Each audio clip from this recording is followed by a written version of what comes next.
Hi folks, Wooden Boat Dan here.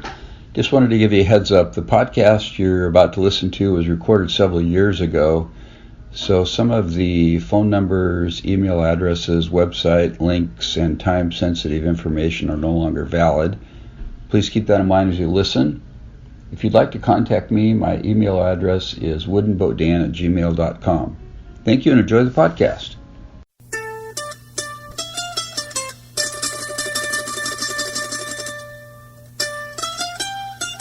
Welcome to Hooked on Wooden Boats, weekly podcast episode number 53.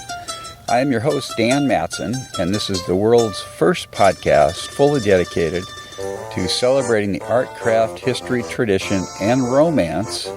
Don't forget the romance of a wooden boat in the world. Thanks for tuning in today, folks. It's great to have you back. Last week was our anniversary episode, 52 weeks into this gig, and it's a lot of fun as usual. Last week, if you haven't heard, I interviewed Lynn and Larry Pardee of sailing fame. It was a little bit over an hour in length. If you haven't listened to that, go to hookedonwoodenboats.com/052, and I think you'll love it. Today's featured segment is a series of interviews, short interviews that I did about 9-10 days ago at the Port Townsend Wooden Boat Festival. The total length of the 4 interviews is 37 minutes, so don't panic yet. It's not going to be a 4-hour episode. The first clip that I'm going to play is from the very first ever Hooked on Wooden Boats podcast Meetup in Port Townsend. So this was an opportunity for me to see face-to-face 3 other people that live in other parts of the country that listen to the podcast and enjoy the show. Korey, Ruben, and Christina Cogan, and Ralph Duncan were all there, and we got to hook up for a little bit, so I did a short interview there. The second one was with Tug Buse of Small Boat Adventuring fame, Josh and Anika Colvin of Small Craft Advisor magazine and SCAMP fame, and also a joint interview with Howard Rice, small boat adventurer, and John Welsford, small boat designer. So it was really fun catching up with these people. They're all people that I've interviewed before, at least everybody but the Hooked on Wooden Boats Meetup people. So stick around for that featured segment. I think you're going to like it. I would appreciate it if you would connect with me. Probably the easiest way is through email, dan@hookedonwoodenboats.com. If you have the nerve to, you can call my voicemail feedback hotline, leave comments, questions, suggestions, 424-261-2360. I would really enjoy hearing an audio version of what you have to say. You can also subscribe to my e-news list, which is a monthly note that I send out to subscribers, telling them about upcoming events at Hooked on Wooden Boats, sharing cool resources and things like that. To subscribe to that, you go to hookedonwoodenboats.com/subscribe. The word slash is kind of hard to say. I don't know why. You can leave comments on my website under each podcast. And you can find me on Facebook, Twitter, and Pinterest under Wooden Boat Dan. So please send pictures and stories and connect with me. I love to get emails. I get them from all over the world, people that are listening and enjoying the podcast, and that's what keeps me going week after week. This week's wooden boat tip of the week, this is tip number 5, is to use an epoxy locker. So this would apply to boat builders that are using a 2-part epoxy, such as West Systems MAS System 3. As you know, you have 2 parts of the epoxy, and you've got to mix them together in the correct ratios. And if the epoxy is very cold, it's very difficult to mix. And as you probably know, or if you don't know, you should know, if you don't get your epoxy mixed correctly and in the proper ratios, it'll never cure properly, and you won't have a boat that has any seaworthiness. So if you want seaworthiness, you can build a little epoxy locker And what I built was a box basically out of OSB, which is oriented strand board. It's just cheap pressed together, glued together scraps of wood that's used on house siding. And I used several pieces of that, and I built a box. It was about 18 inches by 18 inches by 18 inches. And if you hear seagulls in the background, I'm not piping those in on fake music. I'm sitting at the Bayview State Park in Bayview, Washington. It's a gorgeous day here. So anyway, 18 by 18 by 18, you build a box, you put a hinged door on it, and you insulate the inside of it either with rigid styrofoam or with house insulation, which is what I did on all the inside surfaces. And then I mounted a ceramic bulb receptacle and put a 60-watt bulb inside the locker to keep the epoxy warm. Put a door on it, so I put my epoxy in there when I'm not using it, the hardener and the resin, and I plug it into the wall, and that 60-watt bulb keeps the inside of that box probably 10 to 20 degrees warmer than the room. So what that does is if it's getting down into the 40s at night, which it is now in Arlington, Washington, where I live, this will keep the epoxy at 50 to 60 degrees, so it will mix much easier. The other nice thing about it is it keeps your epoxy containers real nice and clean. You're always putting them back in the same place so you know where they are. And the epoxy locker that I built, I actually mounted on the wall so it's out of the way of my workbench, but it's close enough to my mixing station that I can just go to my pumps and start mixing and stuff. So that is the tip of the week. Build yourself an epoxy locker. I'm going to put some pictures on the website on today's show notes so you can check it out if you would like to. I would like to give a shout out to new subscribers in the last 10 days or so. Got quite a list here because I had folks subscribe while at the Port Townsend Wooden Boat Festival. Barbara Johnson, Kurt Levang, Johnny Brownbill. I might have mentioned Johnny before. I can't remember. If I did Johnny, you got mentioned twice, man. That's pretty cool. Freya Fenwood, Eric Blake, Joe Fernandez, Christina Cogan, Doug Dobbs, Jay Spector, John Teeters, Tim Spencer, and Roger Leverett.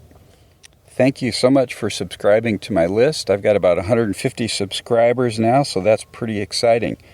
And I will be connecting with all of you in the next 2 or 3 weeks with some new information. The update on the 12-foot sassafras canoe that I'm building is I didn't work on it in the last week. And here's why. I met a group of college buddies in Palm Desert, California we were there about 4 days, had a little reunion. These are guys that I met in 1972. Yes, folks, 40 years ago I started college. And I've kept track of these 4 gentlemen, and we get together every couple of years and have a blast. So it was really great to connect with Ken, Kurt, John, and Jim. 2 of the guys are from the LA area, one from Minnesota, and one from St. Louis, Missouri. And I'm from the north of Seattle area, so that's really fun to get together. I just got home late last night, but I hope to resume working on my canoe.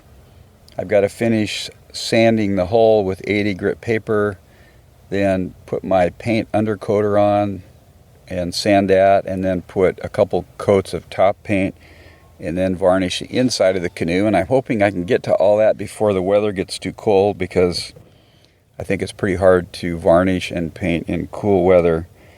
And if you have heat on, then you're blowing dust around. That doesn't work too good. So that is the update on the sassafras canoe.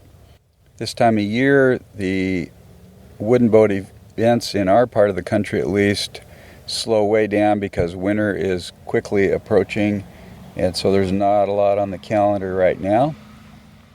But I do hope to get over to Port Townsend in the next few weeks here and do a trial run of the SCAMP sailboat with Josh Colvin, because I'm thinking about building one next year at the SCAMP camp in March in Port Townsend. Okay, we're going to move on to the interviews now. First off, we have the Hooked on Wooden Boats first meetup with Ralph, Christina, and Korey. So take it away, guys. Okay, it is September 8th, 2012. We're at the Wooden Boat Festival, and this is the first unofficial Hooked on Wooden Boats podcast meetup, which is pretty cool. I'm sitting here with three other people, Korey and Christina and Ralph. I don't know everybody's last name yet, but I just met these folks today, just a few minutes ago, actually. Korey and Christina flew up from Florida. So welcome to the podcast, everybody. Thank you. Good to have you here. So Korey, how did you find out about Hooked on Wooden Boats, man? I believe it was a forum on the internet somewhere, and somebody said check out this podcast. So I went to it, and I realized it was you really the only one talking about it, or actually up in the culture. So I started from the first episode, and I worked up until I started hearing about the boat school, Northwest School of Wooden Boat Building, and got really interested and started memorizing their site, and ended up spontaneously buying a ticket on Thursday. Left Friday, got here an hour ago. Wow, so, very cool. Yeah, so we're excited to be here, and me and Christina here, and we're gonna just wander around. Yeah. So I got an email from Korey like 3 days ago saying, hey, we're flying up for the festival. We'd like to meet you. We're going to see the Lynn and Larry party and that sort of thing. Yeah, that was... So how about you, Christina? Have you been listening to the podcast a little bit? I listen a little bit, usually when I'm actually home at the same time with Korey. We have different schedules. Yeah. But I know your voice for sure. I'll come into the room when I get home, and I'm like, that's Wooden Boat Dan. So it was funny, on Thursday night he emailed you, and it was really quick. He got an email back, and he's like, I got an email back from Dan. He wants me to leave a voicemail. Yeah, actually, it was 12 at night in Florida. The first voicemail he left, he's like, oh, that was horrible. Usually not a nervous guy. So that was funny. I was laying in bed listening to him, and I was kind of in and out of it, and I heard him leave the voicemail, and the last one was decent. Yeah. That's funny. So you guys are thinking about maybe moving up here next year and going to the school? Korey? Yeah. This is our little scouting mission, and we like the area, Port Townsend, and I'm going to try to do the 12-month program. Turn into a 12-year Turn into 12 years. But I'd rather build the dream than buy it. I mean, It'll still cost a lot, but I want to be more involved in it, so I figure I might as well start from the ground up and learn how to do everything, and then build our own boat, something similar to what the parties have done, just a small blue water cruising boat, and basically just set off, but bring a lot of the things that I've done in my life with, I've dabbled in film, and I played a lot of music, and maybe add that to it. So cool. So me and her. So you may move up here, go to the school, build a boat, and sail the world. Yeah. Kind of what you're thinking. What do you think about that, Christina? Well, I actually still haven't even been on a boat larger than 15 We have a little boat. Really? Yeah. Yep. I'm teaching her a little boat, but that's how you start. Yeah, so exactly. He's teaching me how to sail on the little boat, and I'm the one that's always like, let's actually, our little boat's name is Chip, and I'm the one that always wants to go out, but I actually haven't even stepped foot on a boat bigger than that. But I've read all the party books, the Seraphin Adventures, and I'm reading the Care and Feeding of Crew right now. Okay. Yeah, she's going to memorize that one. So I'm worried about getting seasick, but that's my biggest worry. So I'm willing for an adventure. Very cool. Well, it should be a great adventure. So then I've got Ralph here, Ralph Duncan, right? Correct. Yeah, Ralph. So you heard about the podcast through a blog or something like that? Yeah, I think I got hooked up through the internet on your blog. And, and then I think we emailed a couple times. Right. And you're from Silverdale, Washington, Correct. which is hour and a half away? Hour away. A little less than an hour. Yeah, okay. Not far. So what's your connection with wooden boats, Ralph? Well, my passion. Okay. I've been sailing pretty much my whole life since I was 7 years old. Oh, really? Yeah, I've taught sailing. When I was in the Navy, I taught sailing for a while. I'm a marine engineer, run a marine design firm in my job life. Really? And but these days I'm trying to pay a little bit more attention to my passions. And they center around art, furniture making, and wooden boats, classic boats. Okay. I'm really drawn to the wooden and classic boats. I like almost everything about boats, but that's the wooden boats just keep drawing me back. So I think I've been working with Sam Devlin We actually have been working together on another project, and I've been talking to him about my design a little bit. And so I think I'm a little bit like Korey.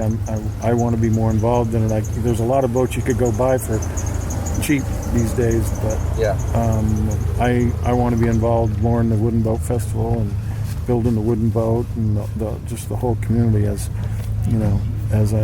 things move forward. Cool. Have you built a wooden boat before? I haven't built my own. I've helped a lot of people build different. I've worked on a stitch and glue boat. I've worked on a traditional, years and years ago, traditional plywood boat, and I've done some assistance work on traditional carvel construction boats. So I've done a little bit on a lot of different boats, and so I've never built one from the ground up that is my own. So Korey and I kind of have that in common right now. Yeah. So, but you're working on something with Sam Devlin that you would probably build, huh? Yeah, he's got a design that I really like. I've looked through almost all his designs. I've looked at so many designs over the years, but I'm focusing in on one of his 21-foot sailboats. 21-foot sailboat. Yeah. Okay. Which model or which design is it? I'm looking really close at the Songren. Okay. It's 21 feet. It's got inside, it has enough headroom for you and I to sit up straight and stretch out our legs. Nice. Which is a requirement for me. Yeah. But it'll go on the trailer, and I can park it on my property, and if it sits there for a while, I don't care. And I can put it in the water, and I can sell it to Alaska if I need to. So yeah. It's got a full keel, so Uh-huh. I'm looking seriously at that one. Haven't made a final decision. Yeah. Probably won't start that project for probably another year, but it's in the. We're making this summer's my goal for deciding on a design, and that making that move. Very cool. Very cool. So Korey and Christina, anything else you'd like to say today about wooden boats or hooked on wooden boats or anything like that? Well, we are hooked on wooden boats, and now we're just happy to be here and happy to be meeting you guys and meeting people, and I think it's a good start. It's definitely a good introduction into what we're going to try to make our lives. Cool. How about you, Christina? I'm still shell-shocked to be here and meet Lynn Pardee, because she was such a big inspiration for even me saying, supporting him and his dream and being part of the dream. So it's a good start. Very cool. How about you, Ralph? Anything else you want to say? No, I guess not. I guess that's about it. Go build a wooden boat, right? Yeah, that's right. Okay, very cool. Well, thanks, you guys. Appreciate it. Thank you. Thanks. Next up is a short interview catch-up with Tug Buse of small boat adventuring fame. Tug was featured in issue number 225 of Wooden Boat Magazine. I believe that's a March-April issue, but I know for sure it was issue 225. He sailed, rowed, and mostly motored his 14-foot sailboat through the river system from Iowa to the Gulf of Mexico, intercoastal waterway through Florida, up the East Coast to Maine. 13-month adventure, 5,000 miles. If you want to hear more about that, tune in to hookedonwoodenboats.com/016.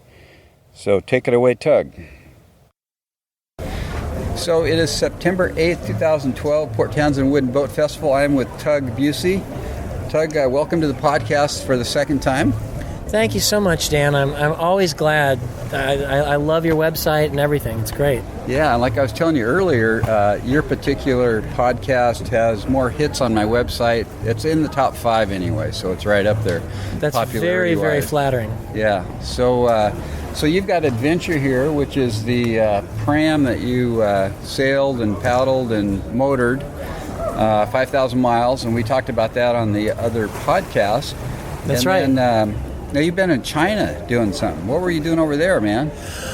Well, I as most people I'm sure are aware, the economy is still struggling, and I had trouble finding work, and so I found a job in China teaching English mostly, and so I did that for about 6 months, and then I hit the jackpot. I got a job teaching at Evergreen in Olympia. Oh, really? Yeah, so now I'm back, and I actually have a decent job. Thank you so much. Wow, so did you just start that, Tug? Or? I did, yeah. Very cool. And are you teaching in the arts, or what are you teaching? English, or I forget what you studied? Well, the great thing about Evergreen is that they're really interdisciplinary. So my advanced degree, my master's degree, is in film production.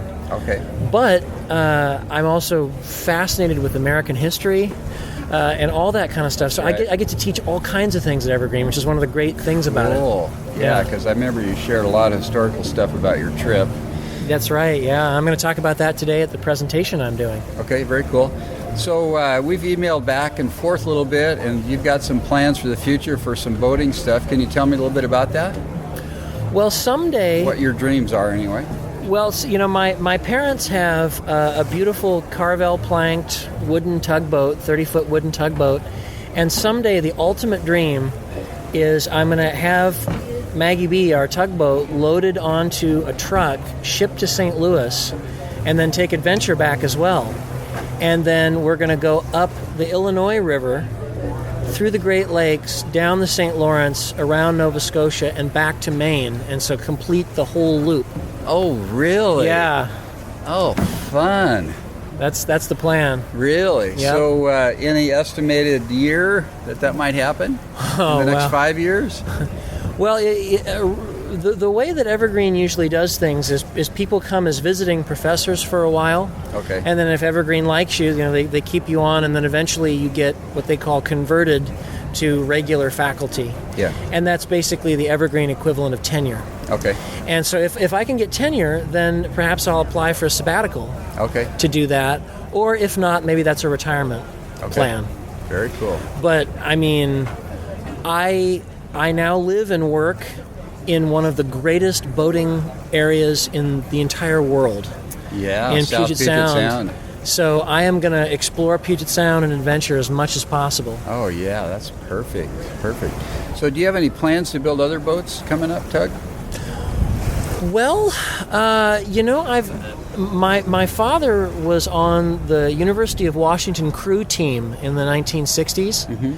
And William Garden designed a two-person double skull. And so I'm kind of thinking about that, building that so my dad and I can go rowing together. Because, I mean, Adventure's a wonderful boat, but she was not designed to row. Yeah. And so she's really, really tough to row. And so, like, a really nice rowboat. I've been thinking about that. Maggie B, the tugboat. I have my parents got an inflatable skiff for the back of her, which I think is ugly. I want to... I'm sorry to hear about that, Tug. Bummer. Well, I want to build a really beautiful little lapstrake dinghy to put on the back of her. Yeah. So, yeah, those are kind of my future boat building projects for now, and then maybe there'll be a more ambitious one later. Yeah, okay. You know. And then you mentioned something to me about a Blackbeard, Captain, the pirate Blackbeard. Oh, yeah, You were going to go to some event and do something. What was that all about? November 22nd, 2018 will be the 300th anniversary of the battle between Blackbeard the pirate and his nemesis, Lieutenant Robert Maynard of the Royal Navy at Ocracoke Inlet in North Carolina, on Ocracoke Island in the Outer Banks. Yeah. And so, yes, I want to go back there for that. I don't know if they're going to organize anything or not, but I want to be there. Very for cool. that.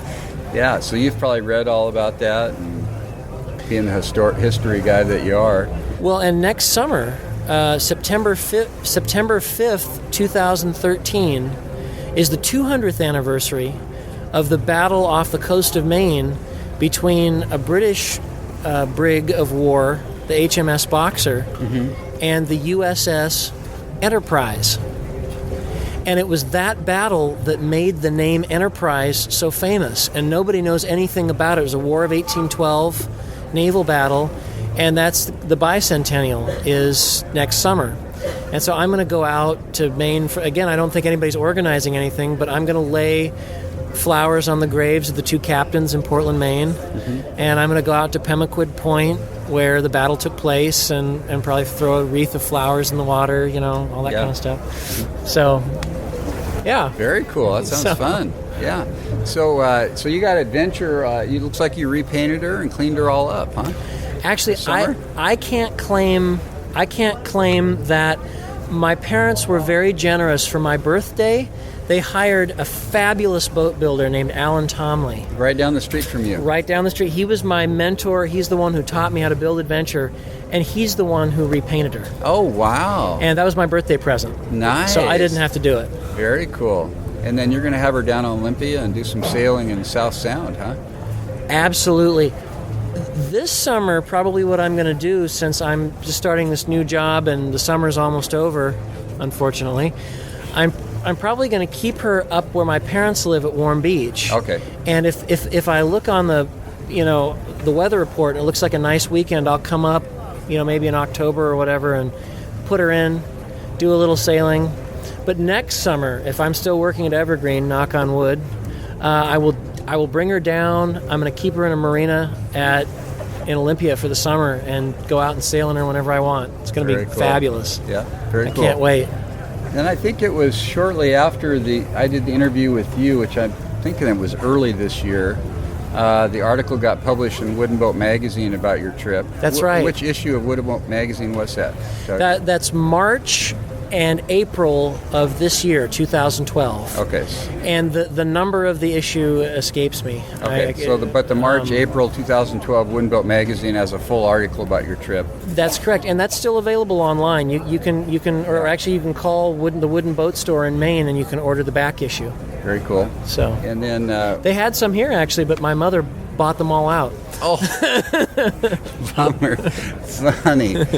Yeah, so what I'll do, too, when I publish this interview is I'll put a link there to the interview that I did with you earlier this year about that trip. So. Well, I really appreciate that. Yeah. So anything else you'd like to add today, Tug? It's I wish your audio recorder could capture what a beautiful day it is here, and all the tall ships are out. They've all got their sails up.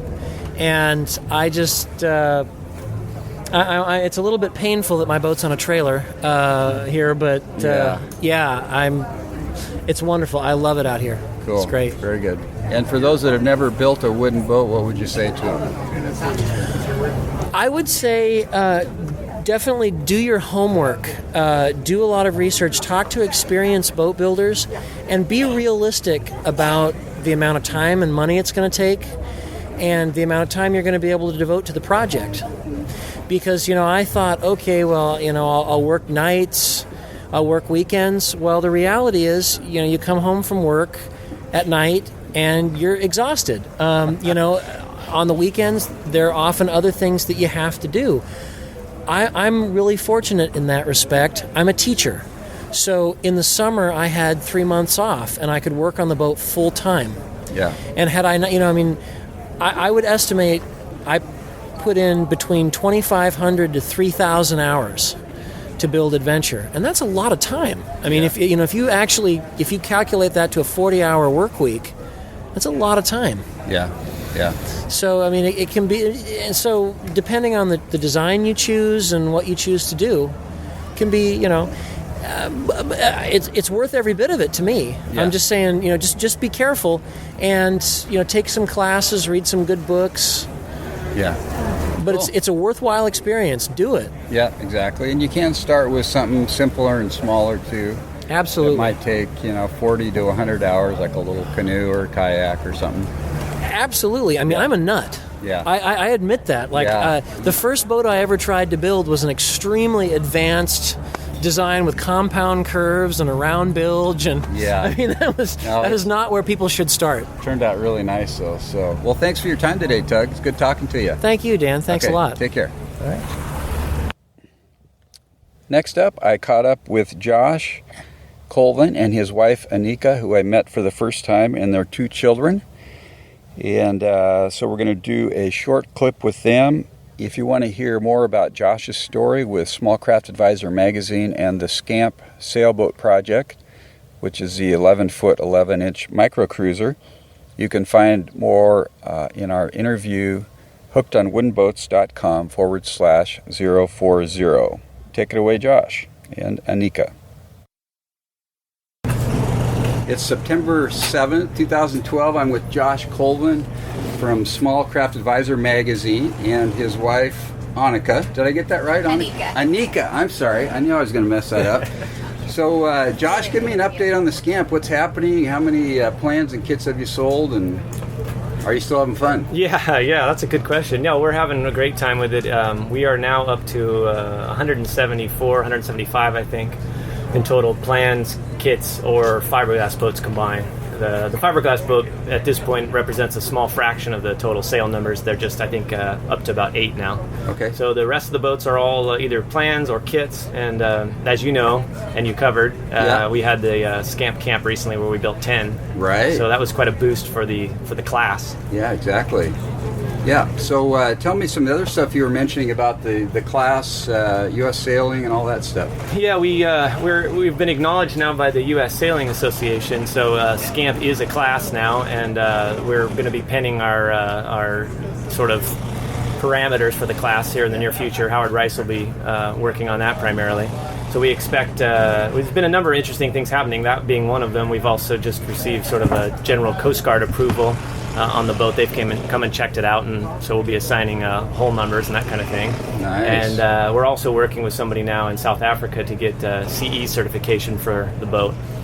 We're getting more interest now elsewhere abroad, so we thought we might want to get a jump on doing that too.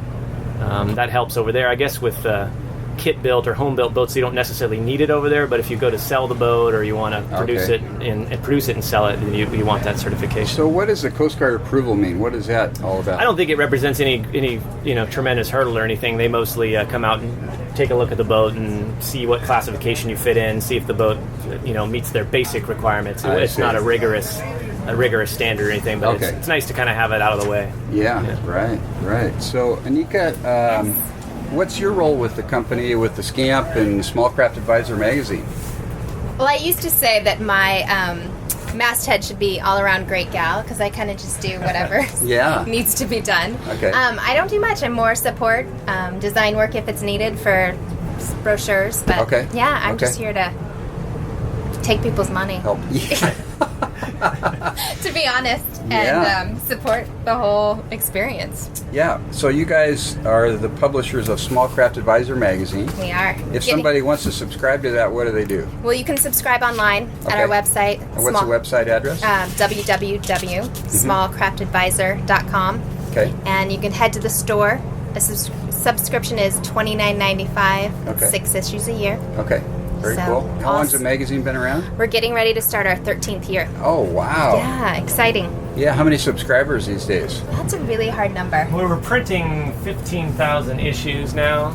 So, and I'm trying to think of what the number is, but we figure, roughly half of those are going to the newsstand. Okay. So now we're carried at all West Marines. I hear conflicting reports on that occasionally, but we're supposedly at all West Marines, and then a lot of Barnes & Noble and elsewhere. So that's become a bigger percentage of the overall total. But it's getting easier to find us. Okay.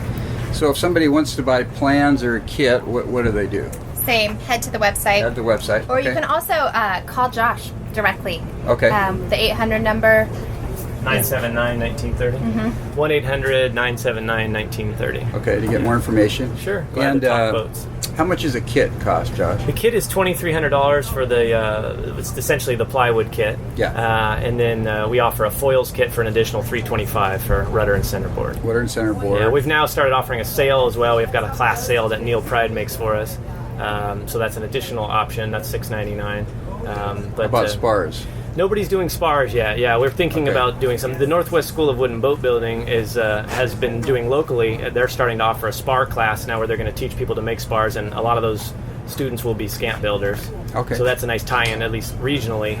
But elsewhere at this point, you're stuck making them yourself or following the instructions included with the plans. Yeah. Are the instructions, is it a solid spar or hollow or bird's mouth? Or how? Well, the plans specify bird's mouth mast. Okay. So that's the primary thing. I guess, our recommendation. But we also have people building solid spars. We've had people use aluminum spars, as I mentioned to you before. Yeah. So a little bit of everything. But the specs are there, so you have a pretty good idea on scant lengths and whatnot. Yeah, very cool. Yeah. So my advice is don't use aluminum on this boat, but that's your choice. It will last a long time. It's very functional, but it just won't look as good as a Sitka spruce varnish spar. Well, you'll notice too, I know you've seen it before, Dan, but there's the little door there in the little slot. Where right. Yeah. And that originally the idea was we were going to have a solid bulkhead there. But when Case Prinz was kind of specking it out as we were starting to work on it, he said, I really want to have everything accessible. And the original design called for a solid mast box going through the bottom of the boat. And he said, I want to be able to see everything, so let's put a little door on there, and we can take a look in and check out what's going on whenever we want to. Oh. But what happened was we never put the door on, because the spar looks so nice. Seeing it through the bulkhead. Interesting. And so now that's become sort of a scampism, because future scamps, everybody's building them this way. So the spar is always visible, and there's a reason to avoid aluminum right there. Yeah, very cool. Very good. Well, anything else you guys would like to add today? Anika, anything else? Well, I would add, as far as when you're talking about building, that we have an active message board and forum. And so if you head to the website and go to the message board, there is a whole area dedicated to SCAMP. And there are a lot of people, as they're building, they're documenting their build, they're helping each other with questions, and so I feel like that would be another great resource. Okay, very cool. And so what are you hearing out there in terms of total cost to build? I know there's probably a big range, but just give me an idea of what finished out the door. I have some idea now from talking to a few of the builders, and it sounds to me like it's a $4,000 or $5,000 boat, give or take, if you're buying the kit and maybe buying a few extra things. There was a gentleman who built number 6, I believe, and he went with bronze port lights, bronze pintles and gudgeons, high-end kind of stuff, paid for the building class, bought his sail, had his spar made for him, the main mast made for him, and I think he said he ended up being about $6,000 in. Wow! And that's a really highly finished, nice finish. Yeah. So I think you can be, you could be $3,000 or $4,000 probably, or up. Yeah. So Josh, I heard during the class that West Marine was selling trailers made for the boat. It was not West Marine. It was West Side Trailers here in town. Oh, West Side Trailers. Yeah. Okay. It was a fun for us. It was rewarding because we were able to kind of see some effect locally, economic effect with the SCAMP camp, because we had kits being cut, we had all the wood being purchased from Edensaw locally. Nice. We had the trailers coming from the local fishing boat trailer company, West Side Marine. So the whole combination just seemed like it was quite an influx. Yeah, very cool, very cool. So when's the next SCAMP camp, Josh? We've got 2 scheduled now, and you can stay in touch with the website and kind of confirm things. But there's one scheduled for March. Oh, there is. Yeah, here in Port Townsend. Yes. Oh, really? They're so coming that right one's back on. at it. Yeah. Oh man. More scamps. So they're going right back at it in March, and I think they've already got some signups. So if you're interested, that's something you want to do fairly soon. They filled up pretty quick last time with the 10. As you know, the Maritime Center there can hold only so many. Yeah, exactly. They did that, and I think they've got another one scheduled also for the summer. So there'll be 2 chances sort of to hit it again. And those are about $1,000 for the tuition? Yeah, I don't know what they've settled on for the price. We'll have that information posted. I know the Northwest School of Wood and Boat Building website has that information posted. Yeah. I was going to mention too that so far I think it seems great. They had 10 last time. They're talking about doing something along maybe 10 maximum both times. As far as students, if you don't want to build a boat, it's not required. You can also come in and just participate in the building. I see. Yeah. Very cool. Okay, Josh, anything else you want to say today? No, thank so much. Okay, thanks for appreciate chatting. it. Good talking to you, and your wife is talking to somebody else right now, so we can't say goodbye to her right this moment, but we'll do it anyway. She just won't answer. Anika. I got that right. Okay, great. Thanks a lot, Josh. That's why we... Last but not least is a joint interview with Howard Rice, small boat adventurer, and John Welsford, small boat designer who designed the SCAMP. Howard I interviewed in episode 39 of Hooked on Wooden Boats. So if you go to hookedonwoodenboats.com/39, you can listen to more there. And with John Welsford, I interviewed episode 48, hookedonwoodenboats.com/048. So take it away, Howard and John. It is September 9th, 2012. We're at the Port Townsend Wooden Boat Festival, Day 3, and I'm with John Welsford and Howard Rice. Guys, welcome back to the podcast. Hey, thank you for having us. Thank you. Thanks. Very good. I thought it'd be kind of fun to do a little update on what's happening with SCAMP and the camps and the Small Craft Skills Academy and things like that. So, Howard, why don't we start with you? Tell me what's going on. Well, first of all, thanks for having us. We're both a little tired. It's been a great month. We've done a number of things. We happen to be standing in the Small Craft Advisor magazine booth, which is sort of the nerve center for all the things we do. It's pretty neat. Yeah. Josh Colvin's over my shoulder. You look good, Josh, right there. It's been a great weekend. We've had, hundreds of people at our presentations that we've collaborated on. And earlier this morning, we took SCAMP out for a capsize demonstration, and I think that was really well received by folks. And so how did you capsize it, Howard? Well, actually, I hate to be defeated by any boat, but I have to admit that she defeated me on one point, which was I got her over on her side and she popped right back up. Oh, really? It's a pretty good defeat. But, I really want to make a point. This is such a fine little boat. Many people are very fascinated by it because of the way it looks and the way it sails, and because it has this reputation of being so safe and hard to capsize. We're really through talking about capsizes. Now what's going to be important about this little gem is the fact that families are going to go out sailing. People are going to start taking trips. We've got a bunch of boats out there now. We have a lot of people building. And so now the boat's going to move on into a new phase, which I think is exciting. I'm building two myself. Oh, really? Yeah, so it's going to be a lot of fun, and we'll see folks with tents and all kinds of neat little add-ons. And we'll see the true boat come out and sail forward. It's going to be exciting. We know she's safe. It's on record, and now it's time to have fun. Yeah, right. So she's become a one-class design now officially, is that right? That's correct. Josh Colvin, who's the sort of the grandpa of the SCAMP, he was the man who kicked the bucket down the road, registered the boat as a U.S. sailing official one design class in June. And what that really means, that shouldn't scare anybody. It's not a flat-out racing machine, although it sure does that. But it gives the boat a certain cachet, and it will add to the value as boats are built and moved on to other people in the future. If I have anything to do with it, I hope we have eventual national championship and social get-togethers. The class will be different than traditional one design classes. We're going to do it differently from the perspective of having a social class where it's people who get together, sort of a brethren and sisterhood of folks who sail SCAMPs, and the racing part will be sort of an afterthought. I see. Instead of being cutthroat, we're going to have cutthroat fun. It's going to be good that way. So way. Get together, have fun, sail your SCAMPs around together. And one design cruising. I have a vision of SCAMPs in groups off sailing and rafting up together, and folks, walking boat to boat and that sort of thing. Cool. That's kind of what's happening right now. Yeah, with this big build we just did. Yeah, right. We just had the SCAMP camp. Was it August?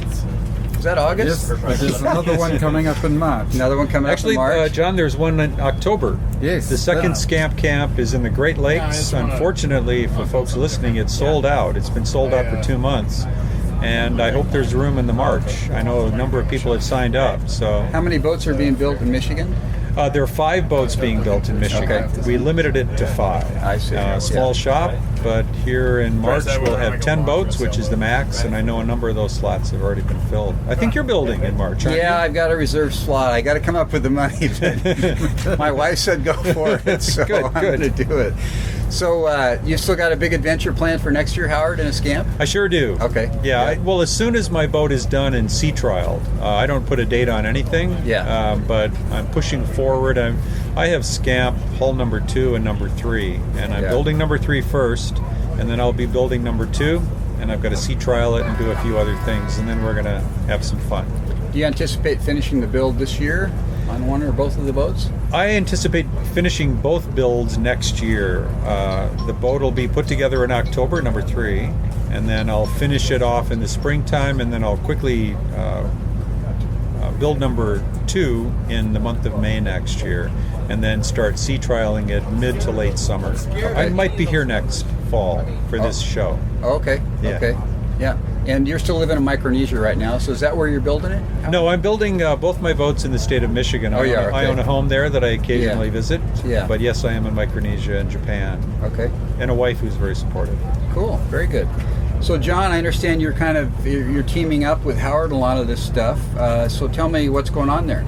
Okay, it's been a real privilege and a pleasure to work with Howard. He's been something of a hero of mine for a very long time. We've known each other for something like 23 years by email, by correspondence. Really? And we met for the very first time face to face last year, and it was like two perfectly shaped gears just meshing in. We fit together really well. We share a commonality of views and experiences on small boats. We get along really well in spite of the way he makes bad jokes all the time. Are they worse than yours, kettle John? calling the pot black, by the way. and yeah, we do the team talk together. It's a very, very good combination, and I'm hugely complimented to have been asked to be a part of the future of the SCAMP camps, of the future of the Small Craft Skills Academies, and other ventures that we're cooking up together. It's been a huge pleasure working with him. I'm looking forward to it. Yeah, very cool. So tell me a little bit more about the Small Craft Skills Academy. Okay. When's the next one, and where are they located and all that? The next one will be in March, and in fact they will be a series of short ones on specific subjects. So maybe 2 days we'll be teaching things like seamanship, navigation, those sorts of issues. But 2 full days on the one subject, rather than visiting them more lightly in the course of a larger event. Mm-hmm. Mm-hmm. You know, it's been interesting here. I guess I have to just say this as a humble fact. Our presentations have been very, very well attended. Yeah. And a lot of folks have been asking about the Academy. They want more depth. They're looking for a book. It's been really neat. I don't know what it means, actually, but I have a sense that things like the SCAMP project, although it seems like it's this little wildfire project, in actuality it might be sort of symptomatic of this little nascent growth in small boats, and that could be, someone who lives afar from the U.S. Maybe it's the economic situation coupled with lack of slip spaces in marinas. Bigger boats are, people are not so apt to buy them. We're having great attendance, and it's all about small boats. I think it's really exciting. We're sort of on the cusp of something that's really neat. I don't think small boats ever went away in some way, but now they're coming back in a different way. People are thinking about cruising and camping. And it seems like SCAMP is kind of putting a fire under that whole thing to me. Well, it's sort of a new genre. If you talk about day sailors and then cruisers, here's a boat that fits perfectly in the middle. You can day sail it with your kids. You can take it camping. You'll be able to sleep on it. You can put it behind your garage when you're not using it. It's just neat that way. Yeah. Yeah. So, John, have you actually sailed the SCAMP? Yes, I've sailed the SCAMP. Okay. I haven't seen you out in it, but I figured you had. You designed it, so. I snuck out in it as soon as I had an opportunity. Did you? Okay. Great thing. Yeah, really enjoyed it. It's surpassed my expectations as a designer. Yeah. One of those things that you hope for but rarely achieve. Yeah, very cool. So you're heading back to New Zealand now, John? You've been here for a month or so, right? Yeah, 5 weeks and 2 days. Yeah. I'm on the plane tomorrow. Okay. I'm looking forward to getting home, but I'm also looking forward to being back here next year in March and back again in August with my wife coming on that trip. Oh, great. And we've met an awful lot of very nice people here. Had huge support from the local community, made a lot of friends. It feels like a second home. It's a wonderful place. Very much. I'm very grateful to everybody who's helped and supported us. Cool. How about you, Howard? What are you up to now? I'm flying out the day after John. We're traveling to Seattle together tomorrow. I'll be flying off to Michigan for a couple of days and off to Micronesia, back for the SCAMP build in October in the Great Lakes, and then I'll be off to hook up with my wife in Japan, and I'll be spending most of the winter in Japan with trips into Micronesia for my real job. Oh, okay. Yeah. So for the governor there? Correct. I work for the governor of Pohnpei State. Yeah. Very cool. All right. Well, I appreciate your time today, guys. Anything else you'd like to add that we didn't cover? Did we miss anything? Yeah, actually, there is something I think is really important, and that's the work that the Northwest School of Wooden Boat Building is doing. They're actually the organizer and the facilitator for the SCAMP camps, and they've been cooperating with the Northwest Maritime Center. I don't live here, but I understand that's a really important relationship for this town, and I applaud Jake and I applaud Pete. Jake, the director of the Maritime Center, and Pete Leanhoutz, the Northwestern School of Wood and Boat Building. And I think it's just a neat thing that they're doing. And it's creating a little buzz for town. This is a maritime center, and I think it's going to have a really great future that way. Do those two organizations co-sponsor, so to speak, the SCAMP camp, basically? Actually, no. The Northwestern School of Wood and Boat Building is doing SCAMP camp, but it's actually the magazine. Okay. Again, we're standing in the booth here at Small Craft Advisor. Anyone who wants to talk about SCAMP or wants information about the boat, Josh will probably kick me. He needs more phone calls, but he's the guy. Okay. Yeah, if you want to talk about the SCAMP camp or talk about the Small Craft Skills Academy or subscribe to a magazine, it's right here in Port Townsend. Okay. And Josh, give us your contact information if you would. Sure. We're at smallcraftadvisor.com, and the phone number is 800-979-1930. Okay, very cool. And John, anything else you want to say? No, other than thanks again to everybody whom we've met, who've supported us, who've helped us. I'm really looking forward to being back again and continuing the friendship. Very cool. Thank you. All right, well, thanks a lot, guys. Appreciate it. You're welcome. Thank you. Thank you, John and Howard, for that update, and Josh and Anika, and Tug, and Ralph, Korey, and Christina. It was great talking to all of you, and thanks again for spending the time. Appreciate it. Next week, we will have a special interview aired with Freya Fenwood of Pygmy Kayaks, so you'll want to tune in for that. If you'd like to support Hooked on Wooden Boats, you can do so by making Amazon purchases through my website. If you go to my homepage and click on the Resources tab at the top, and you select any item on that page from Amazon, it'll take you to the Amazon website, and then you can select anything on Amazon to purchase, and I get paid a little bit. Also, if you go to my homepage and you click on the Jamestown Distributors banner to the right there, that takes you to their website. They've got great marine supplies, boat building supplies. I have personally purchased products there and was very satisfied with the price and the service. And I get paid a little bit if you purchase there. If you like the podcast, you could leave me a review in iTunes. A 5-star review would be awesome. You can also, if you sign up for my podcast through Stitcher Radio, and on my homepage, on the right-hand column, down a few inches is a Stitcher banner. If you click on that and subscribe, I get paid a little bit. Also on my website, if you go to the home page, and at the top is a button called Store. If you go to that, you can purchase t-shirts, hats, flip-flops, things like that with the Hooked on Wooden Boats logo.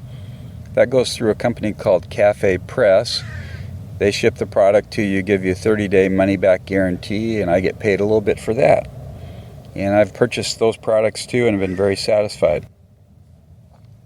Thanks for tuning in today. It's been great having you back. If you have friends, associates, wooden boat people that would enjoy the podcast, please pass the word. I would love to continue to build the subscription list and the number of listeners to the show. It's all about having fun, and the more people I connect with, the more fun I have. So until next week, keep the bright side up and the barnacle side down. Wooden Boat Dan over and out. Have a great week. Thanks for tuning in. Bye-bye.